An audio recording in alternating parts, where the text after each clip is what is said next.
제가 먼저 읽도록 하겠습니다. 사도행전 4장 32절 말씀부터 5장 11절까지의 말씀입니다. 믿는 무리가 한 마음과 한 뜻이 되어 모든 물건을 서로 통용하고 자기 재물을 조금이라도 자기 것이라 하는 이가 하나도 없더라. 사도들이 큰 권능으로 주 예수의 부활을 증언하니 무리가 큰 은혜를 받아 그 중에 가난한 사람이 없으니 이는 밭과 집 있는 자는 팔아 그 판 것의 값을 가져다가 사도들의 발 앞에 두매 그들이 각 사람의 필요를 따라 나누어 줌이라. 구브로에서 난 레위족 사람이 있으니 이름은 요셉이라. 사도들이 일컬어 바나바라 번역하면 위로의 아들이라 하니 그가 밭이 있음에 팔아 그 값을 가지고 사도들의 발 앞에 두니라.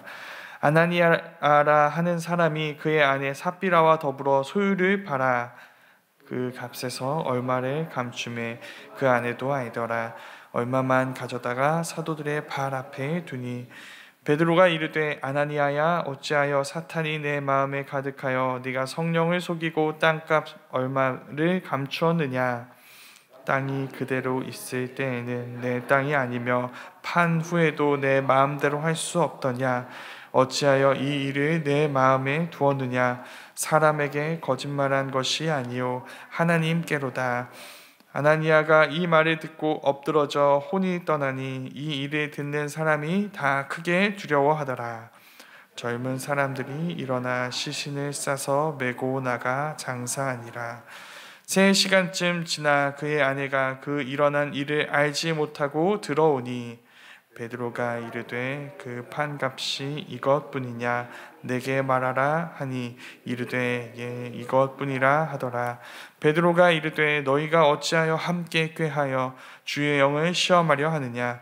보라 내 남편을 장사하고 오는 사람들의 발이 문 앞에 이르렀으니 또 너를 메어 내가리라 하니 엎드려져 혼이 떠나는지라. 젊은 사람들이 들어와 죽은 것을 보고 메어다가 그의 남편 곁에 장사. 함께 읽겠습니다. 온 교회와 이 일을 듣는 사람들이 다 크게 두려워하니라. 아멘.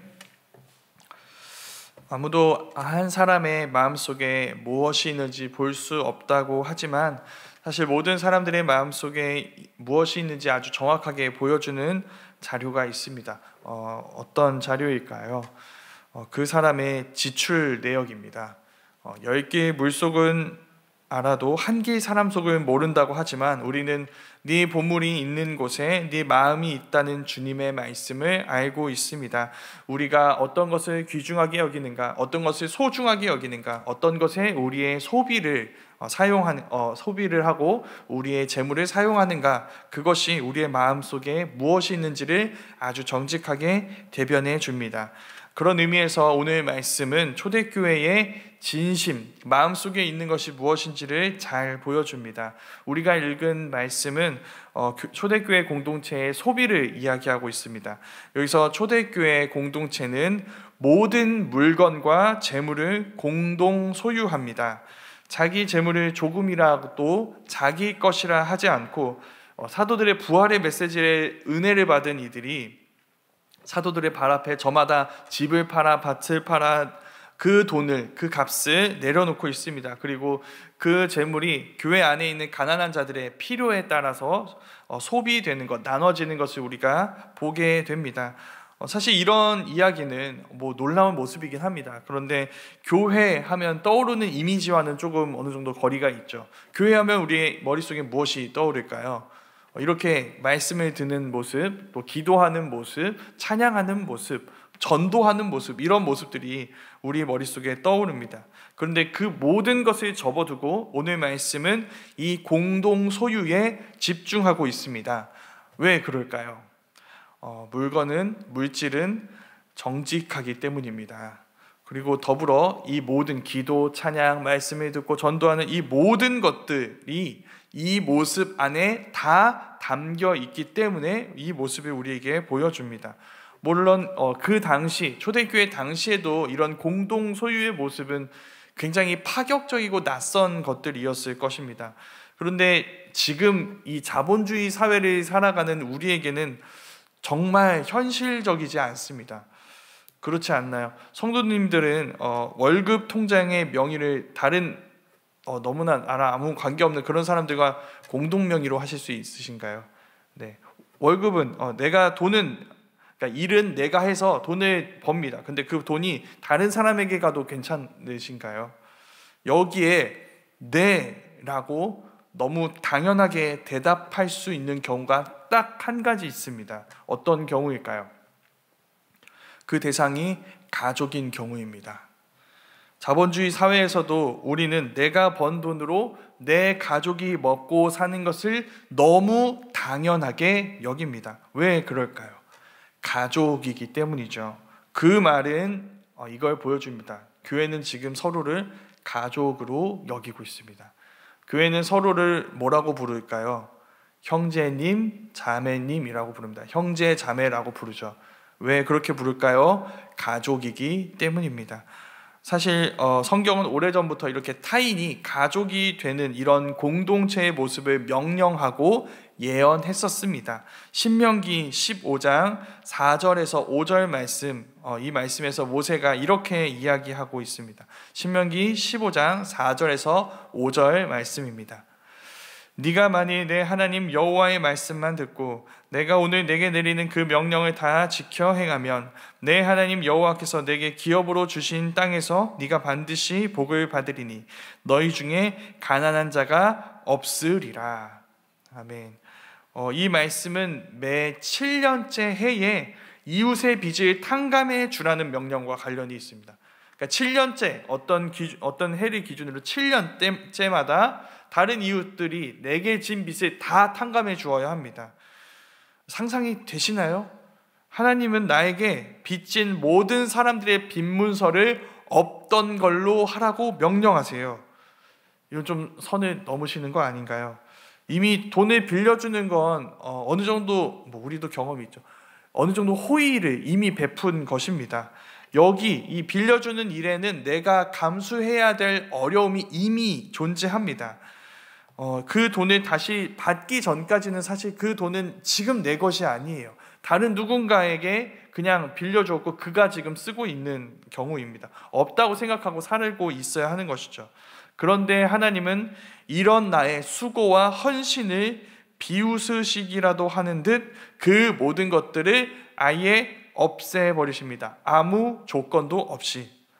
이 말씀을 어떻게 순종할 수 있을까요? 딱 한 가지 뿐입니다. 그를 내 가족이라고 여겨야 합니다. 면제년에 대한, 그러니까 이 빚을 탕감해 주는 해에 대한 명령은 바로 그 가족됨을 요구하고 있는 것이죠. 이웃을 내 몸과 같이 사랑해야 합니다. 그 모든 것을 그러니까 이웃을 사랑해서 이 모든 손해를 감수하는 것, 이 모습이 우리 가운데 엄청난 손실로 여겨지는 그 순간 하나님은 그 탕감해 주는 사람들에게 복을 약속하십니다. 하나님은 이 사람이 가능하게 이 사람의 이 탕감이 이루어질 때 그 가운데서 복을 약속해 주시는 것이죠. 그 사람의 손실을 하나님이 직접 갚아 주시겠다고 말씀하시는 것입니다. 그래서 이 탕감이 이루어질 때 하나님은 약속하시는 게 바로 그들 가운데 가난한 자가 없을 거라는 약속입니다. 안타깝게도 신명기에서 이렇게 명령이 주어졌는데 이 말씀이 정말 이스라엘 역사 가운데서 실현된 사례는 많이 찾아보기가 어렵습니다. 그런데 초대교회에서는 이루어지고 있습니다. 초대교회는 정말 모든 물건을 통용하고 집과 밭 모든 것들을 팔아서 가져온 값을 내려놓고 그래서 그것의 필요에 따라 나누어집니다. 그런데 이 손실일 것 같은 일에 대해서 그 결과에 대해서 오늘 말씀은 그들 중에 가난한 자들이 없다는 것으로 이야기해주고 있는 것이죠. 이들은 어떻게 이렇게 모든 것들을 통용할 수 있었던 걸까요? 그리고 그 모든 것들을 나누는 것을 너무나 당연하게 여기고 있는 이 가족됨을 어떻게 이룰 수 있었던 것일까요? 그것은 바로 복음 때문입니다. 우리가 읽은 이 사도행전은 우리가 잘 아는 것처럼 누가복음의 후속편입니다. 누가복음은 예수님의 일을 다루었고 사도행전은 예수님이 승천하신 이후에 그 예수님을 믿는 제자들의 이야기, 사도들의 이야기, 교회의 이야기에 대해서 이야기합니다. 근데 이 누가복음에서 예수님이 이런 말씀을 하신 적이 있습니다. 한 부자 청년이 와서 영생을 얻는 법에 대해 물었을 때 예수님은 너무 무모해 보이는 말씀으로 이렇게 말씀하셨습니다. 내 모든 것을 팔아 가난한 자에게 줘라. 이 말씀을 듣고 그 청년이 근심하며 돌아갑니다. 그 청년의 마음이 사실 우리의 마음과 같습니다. 모든 것을 팔아 어떻게 줄 수 있겠어요? 부자인데 편하지 않습니다. 그런데 그 말씀이 초대 교회에서 이루어진 것이죠. 정말 모든 사람들이 모든 것을 팔아 가난한 자에게 주고 있습니다. 그래서 그들 중에 가난한 자들이 없었죠. 어떻게 그럴 수 있었을까요? 복음 때문에 그렇습니다. 복음은 무엇을 얘기하나요? 자신의 모든 것을 우리와 나누기 위해 생명을 내어주신 우리 왕 예수 그리스도에 대해서 이야기하죠. 예수님이 하셨던, 그 부자 청년에게 하셨던 그 말씀대로 하셨습니다. 모든 것을 내어주셨습니다. 모든 것을 가난한 우리와 나누기 원하셔서 자기 생명을 내어주셨습니다. 그래서 그 예수님으로 인해 우리는 예수님의 모든 것을 누리게 되고, 그래서 세상 어디에서도 줄 수 없는 그 풍성함을 누리며 그 모든 것을 또한 다른 이들과 나누는 자들이 될 수 있게 된 것입니다.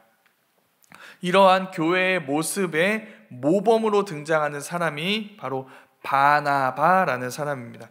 바나바가 여기서 처음으로 등장하는데, 사실 이 바나바는 여기서 잠깐 나오고 사라지는 사람이 아닙니다. 사도행전에 굉장히 중요한 장면마다 등장하는데 그 모습이 매우 한결같습니다. 바나바가 하는 일은 무엇이냐면, 다메섹 사건을 경험한 이 바울, 옛날 사울이죠, 핍박자 사울이 바울이 된 이 일에 사도들에게 알려서 사도들과 이 바울을 연결해 주는 일입니다. 핏박자라고만 알고 있었던 이 바울과 사도들을 연결합니다. 그리고 안디옥 교회, 최초로 세워진 이방인 교회인 안디옥 교회에 사역자가 필요했을 때 이 바울을 데려와서 같이 그 교회를 섬기는 일을 함께 하게 됩니다. 그리고 바울의 1차 전도 여행에 동행하게 되죠. 이게 바나바입니다. 자기 재물을 교회를 위해 다 내어줄 뿐만 아니라 자기를 향한 이런 교회의 신뢰를 이 바나바는 다른 누군가를 세우는 일에 사용하고 있는 것이죠.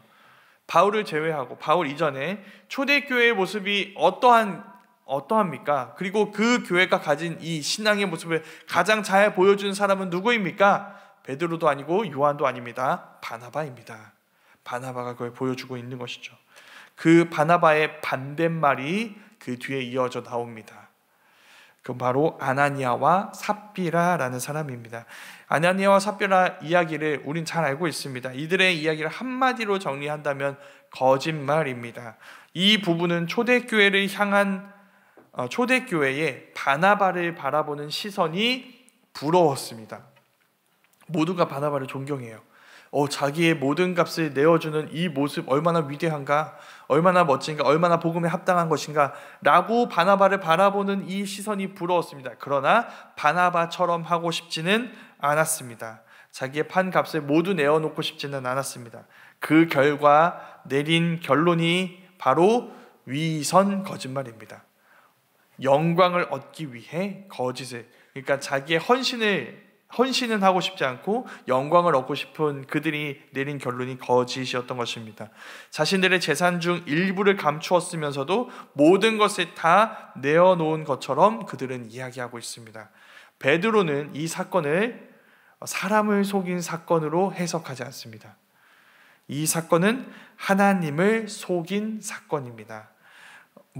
오늘 말씀에 의하면 하나님의 말씀에 전적인 순종을 하지 않으면서 하나님의 사람이라는 영예를 얻으려고 하는 것은 교회를 속인 일이 아니라 하나님을 속인 사건이라는 것입니다. 그 대가가 매우 엄중합니다. 아나니아와 삽비라는 하나님의 심판을 받아 죽게 되죠. 죽임을 당하게 됩니다. 이 기사가 우리를 당혹스럽게 만듭니다. 지금 어떤 상황인가요? 초대교회가 매우 부흥하고 있는 상황입니다. 초대교회 안에 정말 복음에 합당한 모습, 이 분위기가 이보다 더 좋을 수는 없습니다. 자기 소유를 내어놓고 있어요. 소유만큼 정직한 것은 없는데 그 정직한 사랑으로 서로를 사랑하고 있습니다. 하나님의 가족이 되어서 정말 서로를 형제 자매로 여기고 있습니다. 그들을 통해 복음의 메시지가 무엇인지를 그 모든 주변 둘러싼 모든 사람들이 보게 되고, 천국이 이런 것이구나. 자기 욕망, 이 돈을 사랑하는 마음이 아니라, 서로를 이용하려고 하는 마음이 아니라 진실한 사랑이 이루어지는 나라, 천국이 저런 공동체구나라는 것을 다 보고 있습니다. 그래서 복음의 메시지가 계속 퍼져나가고 있죠. 그러던 와중에 아나니아와 삽비라 사건이 일어납니다. 왜일까요? 왜 하나님은, 또 베드로는 이 좋은 분위기에 왜 갑자기 찬물을 끼얹는 걸까요?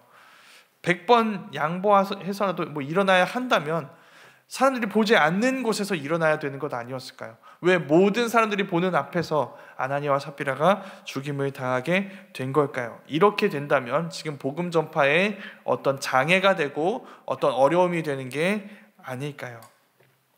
라고 묻는 우리에게 오늘 말씀이 이렇게 이야기합니다. 복음 전파만큼 중요한 것은 복음의 순결성을 지키는 일입니다. 복음은 나를 높이고 드러내는 도구가 될 수 없습니다. 그런 위선이 교회에 들어오는 일을 하나님은 단호하게 거부하고 계시는 것이죠. 그것이 복음 전파라는 우리의 관심사와는 다른 복음의 순결성이라는 하나님의 관심사입니다. 우리 모두가 그 하나님의 관심사에 관심을 가졌으면 좋겠습니다. 우리는 복음에 담긴 주님의 진실한 사랑을 진실하게 따라가고 있는가? 우리에겐 이 모습마저 우리의 영광의 도구로 삼고자 하나님을 속이려 하는 아나니아와 삽비라가 있지는 않은가? 그렇게 우리 모두가 하나님을 참되게 사랑할 뿐만 아니라 올바르게 두려워할 수 있게 되었으면 좋겠습니다. 우리에게는 우리가 따라야 할 바나바뿐만 아니라 우리가 합당하게 경계해야 할 아나니아와 삽비라가 있습니다. 어떻게 바나바를 따르고 어떻게 아나니아와 삽비라를 경계할 수 있을까? 우리는 사람이 아니라 하나님 앞에 서야 합니다. 사람들의 사랑이 아니라 하나님의 사랑을 누리기 원해야 합니다. 그래서 그 사랑에 하나님이 원하시는 모습으로 반응해야 하는 것이죠. 진실한 사랑으로 반응해야 하는 것입니다. 이 모든 것을 보여주는 이 복음을 힘입어 주님을 따라야 하는 것입니다. 그 주님을 위선이 아닌 진실한 사랑으로 따르는, 그래서 사람들의 기쁨이 아니라 주님의 기쁨을 원하는 우리 모두가 되었으면 좋겠습니다. 그래서 서로를 정말 형제요 자매라고 부르며 서로를 사랑하는 마음으로 자신의 소유를 내어줄 수 있는 자들, 자신의 마음을 내어줄 수 있는 자들, 그래서 정말 한 천국의 하나님의 가족됨을 누리며 온 세상에 알지 못하는 기쁨과 행복을 누리는 그런 진실한 사랑을 누리는 우리 모두가 되기를 간절히 소망합니다. 우리 이 시간 말씀을 기억하며